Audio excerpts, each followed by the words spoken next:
In Grand Isle, an early Saturday morning blaze destroys approximately 1,000 feet of the Caminada Pass fishing bridge. When we arrived there, um, the whole bridge was engulfed in flames. So there's no hydrants close by. You're on a bridge that's approximately about 20 feet up. We're surrounded by water, and we couldn't get no water.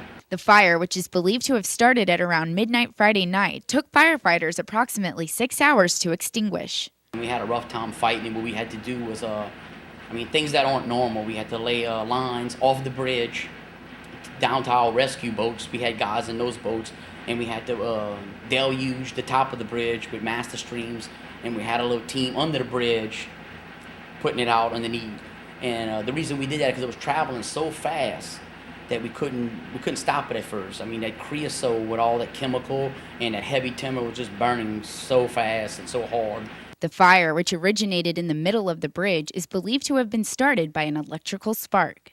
The old bridge was being repaired by the city, and they had a lot of new structure on it, so we wanted to make sure we could save that. So we stopped it about 100 feet before that, and then once we did, we stopped it, we got back on the bridge, and we started putting out the remainder of the structure, which was causing major smoke coming across the actual bridge that you do cross from Grand Isle to Chenier to get to Grand Isle, which has a natural gas pipeline about 3 to 4 inches, which that was pretty nerve-wracking, the flames were impinging on that line, cars coming through the smoke before we can get, it shut down.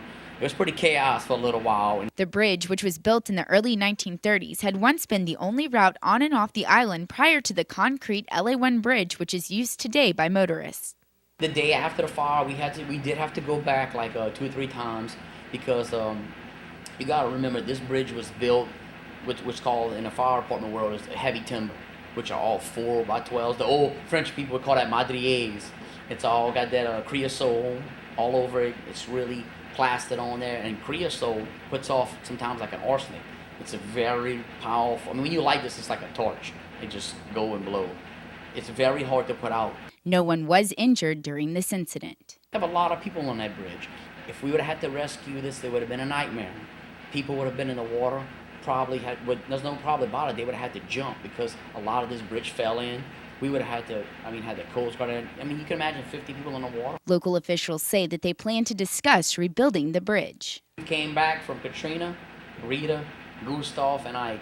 That little fire's not going to stop us. We're going to fix that back. We're going to get people fishing somehow or another. It might not be exactly the same. It might be an alternate route, something. We're going to put something back to replace it.